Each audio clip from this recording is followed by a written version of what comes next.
Vamos começar então aqui a parte teórica sobre controlador PID.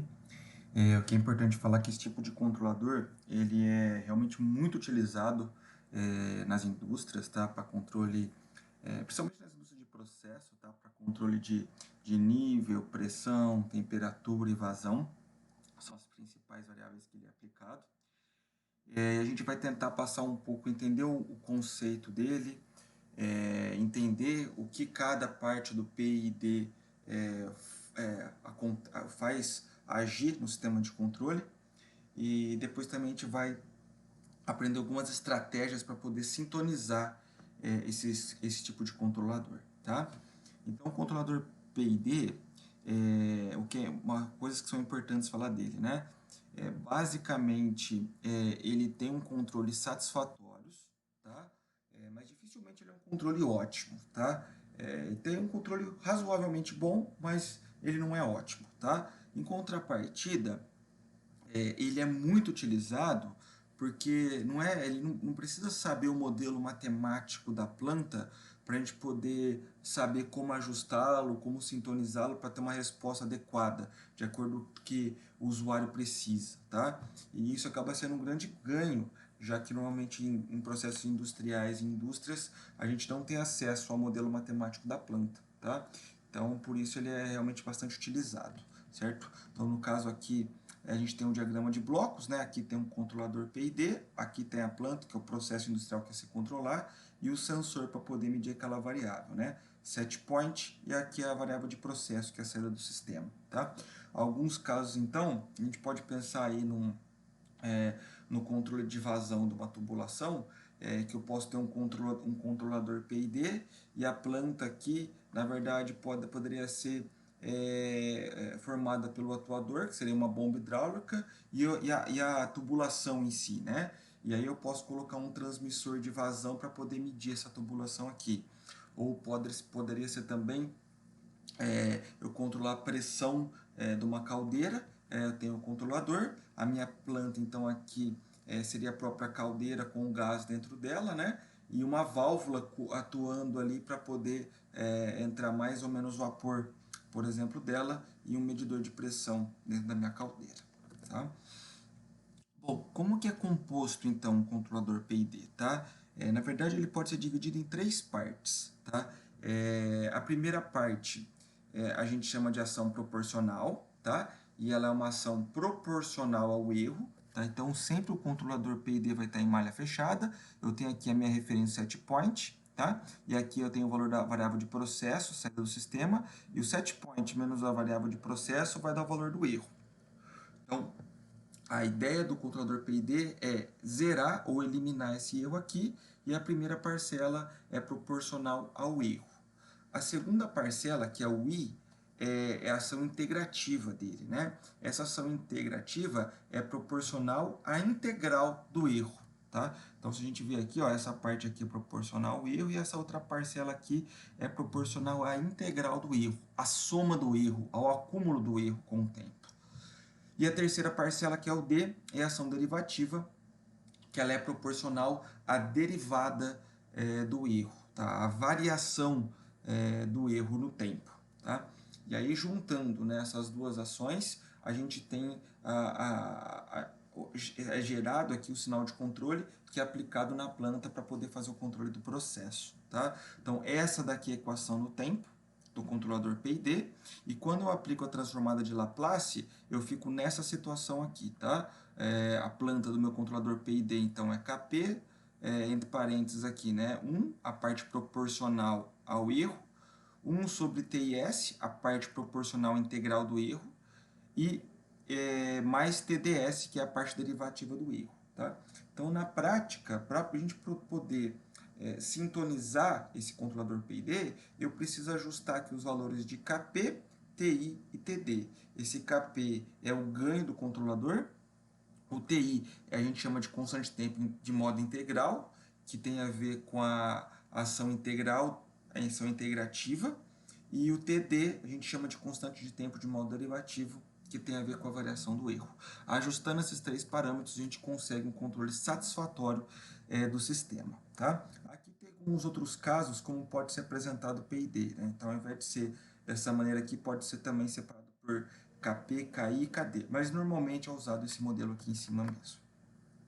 Bom, antes de a gente aprender, então, ver como faz para sintonizar esses valores PID para ajustar o sistema de controle para atender a nossa especificação de desempenho, a gente vai estudar o que a ação de cada parte dele, P, I e D, faz no meu sistema.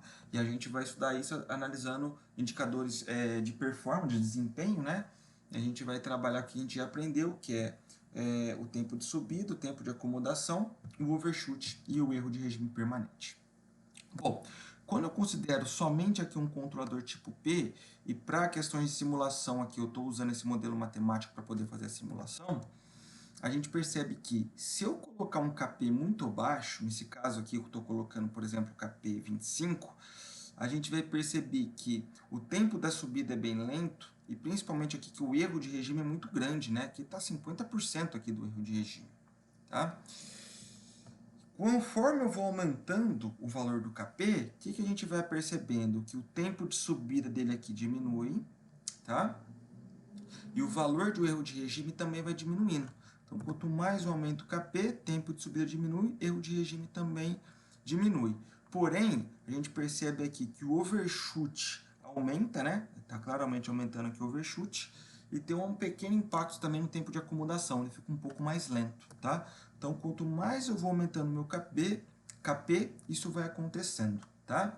O que acontece também é que eu não posso aumentar o KP excessivamente, que ele não vai conseguir zerar o erro de regime aqui, tá? E se você aumentar muito o valor de KP, o que acontece é o que está em vermelho aqui, o seu sistema pode ficar instável. Então, esses são os pontos aí do ajustar o controlador KP. Bom, se a gente pegar agora, né, começar aqui com um controlador desse de azul, só com ação proporcional, e se eu colocar ação integral, que é o controlador tipo PI, tá? Quando eu adiciono uma ação integral, tá? Na prática, o que eu estou fazendo é diminuindo o valor de TI, né? Então, sem ação integral, o TI seria infinito, porque a variável é 1 sobre TI, né? A parcela aqui da ação integral. Quando eu vou diminuindo o TI, eu aumento a ação integral, e aí eu vou fazendo o que aqui, ó? Eu vou eliminar o erro de regime, tá? Isso que o TI faz. Quanto menor o valor de TI, maior a ação integral, eu elimino aqui o erro de regime, tá? Eu consigo diminuir um pouquinho aqui o tempo de subida, né? Mas pouco demais. E o que mais é importante aqui é que existe um aumento grande do sobressinal, né? A gente percebe aqui, ó, quanto maior a ação integral, maior o sobressinal. Se eu for colocando muito ação integral, né? O que acontece aqui, ó, é que o overshoot aumenta e o tempo de acomodação aqui também vai aumentando. E eu posso até deixar meu sistema instável se eu aumentar muito a ação integral, ou seja, diminuir muito o valor de TI. Isso que a ação integral faz no meu sistema, então. Que eu coloquei um TI bem pequeno, você vê que a oscilação aumenta bastante. Bom, quando eu estou utilizando o controlador tipo PD, o que acontece com a ação derivativa, né? A ação proporcional à variação do erro. Então, aqui eu tenho um controlador só proporcional, tá? O TD aqui está zero. Quando eu acrescento a ação derivativa, ela vai dar maior amortecimento no meu sistema. Então, o que acontece é que o tempo de acomodação aqui tende a diminuir e o overshoot também tende a diminuir, tá? O tempo de subida aqui aumenta um pouquinho mais, mas principalmente aqui eu diminuo o overshoot e eu diminuo o tempo de acomodação. Como a ação derivativa é proporcional à variação do erro, na verdade eu não tenho nenhum efeito no erro de regime.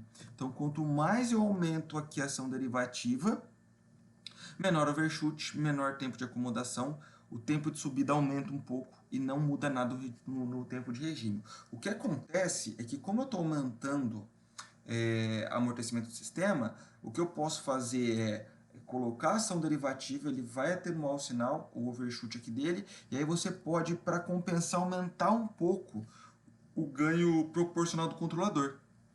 Aí, em relação à a como estava, né? Eu tenho um pequeno aumento do overshoot, eu também consigo diminuir um pouco o erro de regime, né? Então, ajustando esses parâmetros, eu consigo trabalhar bem com o controlador PD. Eu aumento, né, eu melhoro a estabilidade relativa do meu sistema. Porém, uma coisa bem importante é que quando eu tenho um sistema, tá, que principalmente a medição aqui é muito ruidosa, né, o que acontece é que o ruído ele começa a variar muito, né, e aí quando eu coloco a ação derivativa, pode ser que eu tenha problemas de estabilidade, né, eu tenho um problema de ajustar o meu controle. Então a gente não deve usar a ação derivativa quando a gente tem problemas de ruído no sistema de controle. Tá? Bom, então o que é o PID? Né? O que vai acontecer com o PID? Nesse caso aqui eu coloquei um controlador só proporcional, com KP 150, T infinito, que zera ação integral, e TD igual a zero, que é o zero ação derivativa. Quando eu acrescento aqui, então, ação integral, eu elimino o erro de regime, porém eu aumento bastante o overshoot aqui, o tempo de acomodação. Então, aí, para poder fazer o ajuste, eu posso adicionar uma ação derivativa e aí eu consigo atenuar aquele overshoot grande e melhorar diminuir o tempo de acomodação, né? E aí eu consigo ter aquele controle satisfatório. Por isso que é importante a gente saber as ações aí do que faz a parte proporcional, integral e derivativa do meu controle. Então, fazendo um resumo, né? Se a gente pensar assim, ó, ação proporcional. Quanto mais eu aumentar a ação proporcional, eu vou diminuir o tempo de subida, mas eu aumento o overshoot e diminuo o erro de regime estacionário, né? O tempo de acomodação não tem tanto impacto. A questão é que se aumentar muito a ação proporcional, posso deixar meu sistema instável. Ação integral. Quando eu aumento a minha ação integral, eu acabo diminuindo um pouco o tempo de subida, aumento o overshoot, e aí eu consigo eliminar o erro de regime, né? Um grande ganho aqui. E como tem muita a oscilação aumenta, né? Eu aumento o meu tempo de acomodação no meu sistema. E quando eu uso ação derivativa, quanto maior eu aumento a ação derivativa, eu coloco amortecimento no meu sistema, então o tempo de subida é mais lento, né? Aumenta, eu diminuo o overshoot, no erro de regime, né? A gente não tem nenhum impacto e o tempo de acomodação acaba diminuindo, tá? Então essa aqui são as questões das ações do controlador tipo PID.